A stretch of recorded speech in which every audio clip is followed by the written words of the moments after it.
Hello, and welcome to Hedgehog Storytime, where I read my weird original fiction. The following story is part of the Edie Valley Project, linked to the playlist in the description below. Yes, you have to read them all. No, that is not a request. It's finally time to start bringing everything together. From here on out, most of the stories will be either about the Adelaide Brigade or the Edie Valley crew outside, and eventually I'll be bringing those two stories together. So, I hope you enjoy. Without further ado, Battle Plans. Doug laughed, shaking his head. Then he looked down at Jilly, her arms wrapped around him as they lay on his bed, and frowned. "Wait, you're serious?" "Yes, we're going to take over the school. Abby and Victor and I. Maybe Gil and Sonia too, but I haven't talked to them yet." Though the words emerging from her mouth sounded utterly insane, the tone with which she said them was no harsher than if she was commenting on the weather. "You know this sounds crazy, right?" Doug sat up. "You can't just take over a school. Even in normal circumstances, it wouldn't make any sense, let alone here." Jilly faced him, her slim waist glowing in the afternoon light. "Do you want things to stay as they are?" "No," he admitted, looking down. "But if you try to change anything, she'll kill you." There was silence. Jilly didn't need to ask who she was. "The way I see it, what I'm doing right now isn't living anyway." She made to stand, but Doug grabbed her hand. After struggling weakly for a second, she let him pull her back to him. He gripped her tight there to his chest. He knew it was stupid, but he was afraid that if he let go for just 1 second, that she would just disappear.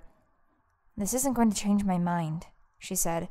"I know," he mumbled into her hair. "And before you say, I know this won't either." Doug nudged her face upwards, towards his, and kissed her. They had kissed before, of course, small, stolen things in the heat of the moment, but never before like this. It was soft, at first, both a little unsure of the feeling of their lips pressed together. Then it became harder, more desperate. He pressed her to him, his hand firmly on the small of her back. Jilly ran her fingers through his hair, his scalp tingling at her touch, and Doug felt his heart beating very fast. She was real, and warm. It was an eternity before they pulled apart. Jilly stared at him for a moment, the look on her face impossible to place. I don't... She shook her head. "What was that?" "I don't know," he admitted, and then they were kissing again, feeling their breath on each other's faces, entangled together. "Help me," she breathed as he kissed her neck. "Help me free us all. Please." He pulled away, looked down at her pleading face. She was scared. He could see it in her eyes. "If you kiss me like that again, I'll do anything. But no can do, I'm afraid." He glanced down to the metal band around his wrist. "I never told you what this does, did I?" Jilly shook her head. "If I take one step out of line, or I'm off campus for too long, then bzzz." He gestured and laughed as Jilly twitched. "I get a nasty little shock." It took her a moment of staring at the glowing metal before she seemed to understand. "This is why." She touched it gingerly. "This is why she needs to die. What she's done to you? What she's done to all of us? It's unforgivable." "Sure it is," he shrugged. "But do you really think you can do something about it?" She peered into his eyes with her icy blue ones. Doug felt himself freeze at the sight of them. He simply couldn't help staring. "I'm going to try," she said simply. Sighing, Doug shook his head. This whole thing was insanity. Then again, he could say the same thing about his life in general, so really, this wasn't anything new. The world was almost becoming predictable in its lunacy. "All right," he said finally. "I don't know what I could possibly contribute, but I'm with you." Not even a second went by before her arms were around him, and his bare chest was wet with her tears. "Thank you. Thank you so much," she breathed. "I don't think I could do this without you. I need you." The world was falling apart. Everything was falling to pieces, and no one would tell Mike anything. Okay, maybe the world wasn't really ending. He might have been feeling that way because he'd only gotten a total of about 3 hours of sleep in the past 4 days. But he couldn't sleep. There was a ticking clock now. He had to figure out who the director was and what she, if she really was a she, was doing to Jilly before she did something crazy. But there was nothing. Nothing. Every book jumped over the subject like clockwork. Every leaked article was heavily expunged. He skipped his classes, chugged Red Bull, which he'd previously written off as disgusting until he found that it truly did give you caffeinated wings, and practically lived in the library. The only person who was there more than he was Abigail. Said student librarian seemed increasingly concerned about his well-being. "I think that's enough studying for one night," she said one evening, well past midnight, as she rather forcefully pushed him out of the seat his butt had practically molded itself to. "My, that must be some project." "But," he protested, I need... What you need to get is some sleep. This will be the worst time to catch a cold. 5 more minutes, he begged, please. She sighed, sitting next to him. "I know this isn't for some school project," she said. "Literally every amateur detective has used that excuse. Why are you really here?" He opened his mouth, but she answered her own question. "Is it because of Jilly?" "Do you know she had a session the other day?" Mike leaned forward. "What?" Abigail blinked. "That can't be right. Jilly's one of the sanest people at St. Adelaide's." "I think the director did something to her. That's why she's saying crazy things." There was a second's pause as Abigail processed this information. "If that's true, why, I can't even imagine. And that must be why you're researching St. Adelaide's, to find out who the director is?" "Wait, how did you know that?" Mike asked. "I'm the librarian," she smirked. "I keep track of my books, and I'm sure by now you know as well as I do that there's not even a single line about the director in any of those books." His head fell to the table in defeat. He was so tired. "Of course." "Did you ever think that maybe you've been looking in the wrong places?" Abigail tilted her head. "The wrong places?" Shrugging, she pushed her round glasses up the bridge of her nose. "I mean, you don't need to just stick to books when her office is right down the hall." Mike sat back up. "Are you suggesting breaking into the director's office?" "Well, if Jilly has anything to say about it, the director will be deposed in a matter of days, so does it really matter? Of course Jilly will want to see what's in there." "But then it will be too late." "Will it?" Abigail leaned on her arm. "Honestly, I'm a little curious what happens if she does succeed."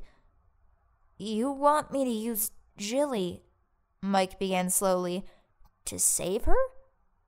"Sure, that's one way to put it." Abigail smiled. "Now I think it's time for both of us to go to bed." She grabbed his arm and guided him to the door. "I have a feeling that the next week might be the longest of our lives." Gil was also studying. But unlike Mike, he knew what he was looking for. Back in Atlantis, he'd had a grimoire with all of the spells that he knew. Some had been inherent to him, of course, his space hopping and control over the elements, but a lot of the more finely tuned spells needed time and ingredients. He'd never bothered to memorize these, partially due to his own narcissism and his own abilities. But now he was discovering that without the grimoire, he was essentially crippled. So he'd had to start completely from scratch. Spending the last several years reconstructing his grimoire had been tedious, time-consuming work, but it had given him something to do as this new body grew and became stronger. He had to be prepared, for just as he was gaining strength, the truth would be as well. The other thing that had occupied the last few years of his life was tracking down the blasted thing. He'd gone back to the cave on the coast several months after he'd been freed, but the abomination had disappeared. Either it had gotten out by itself, or, much more likely, someone had helped it. And if someone was under the truth's sway, the world was in trouble.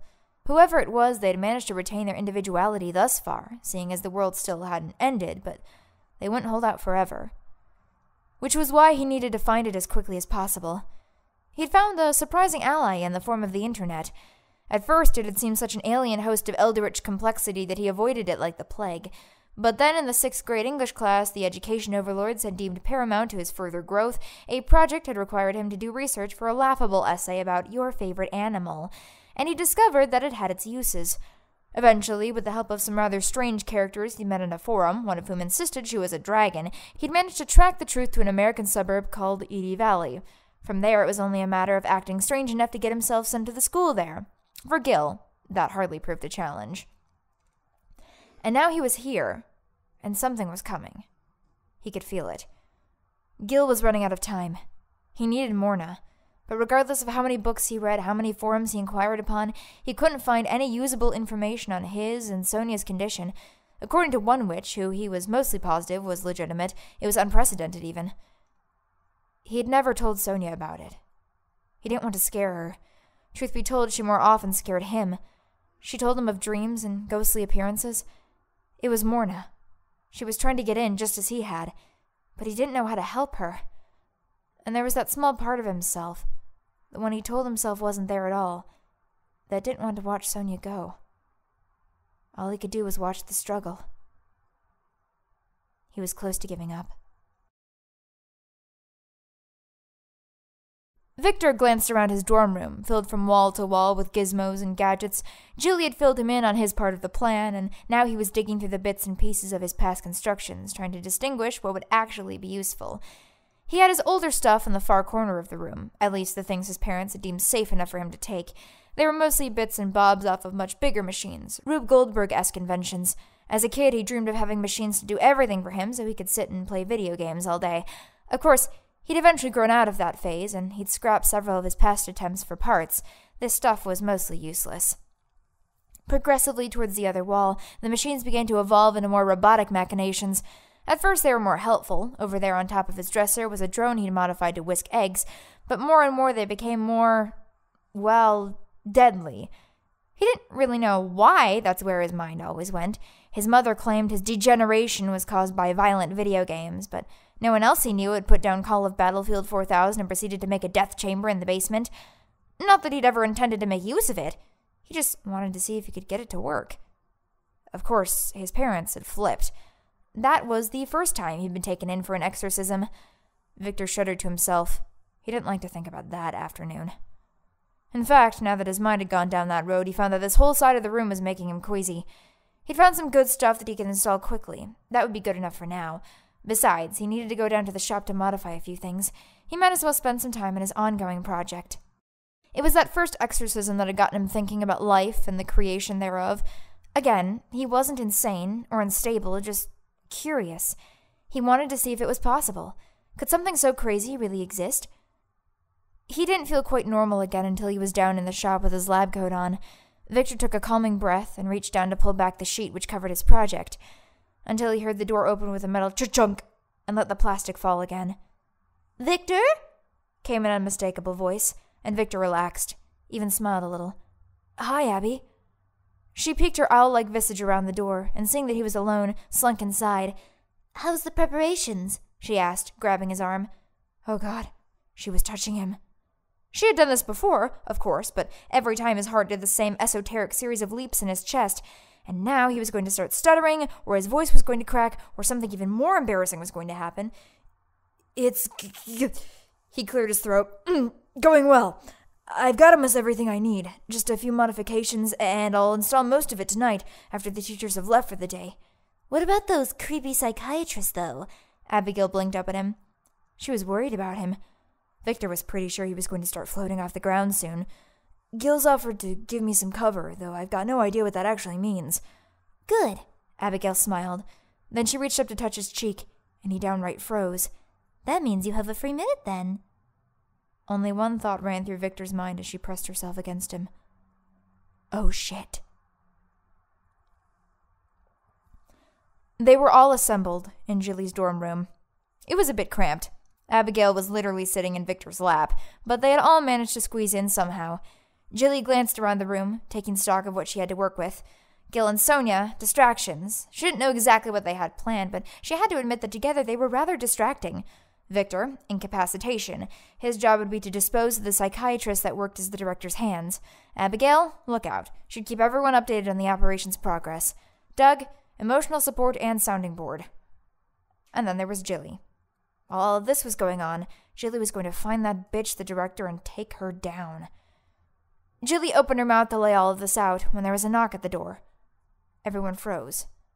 They couldn't have been found out. There was no way. No one said a thing for the longest time.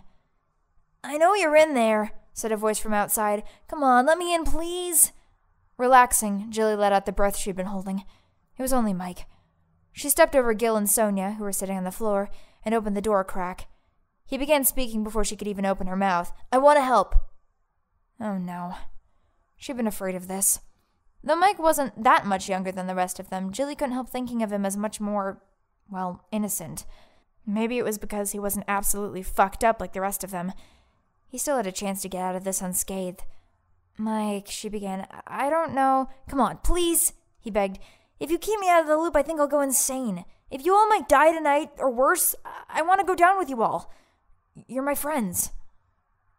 Jilly looked back at Doug, who had stood and was only a step behind her.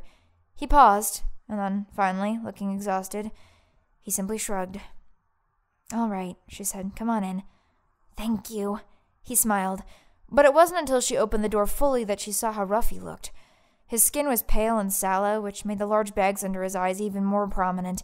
His eyes themselves were red and bloodshot, and his hair was tangled and stood up at odd angles, like he'd ran his hand through it for days straight. Doug sat back down and made space for Mike on the bed. Jilly readied herself to speak again. She was so nervous. This was ridiculous. She'd sang in front of hundreds of people before, so why was it so hard to lay out her plan for school domination to a few of her friends? Okay, Jilly, she told herself. Here you go. All right, everyone, she said. Here's what we're going to do.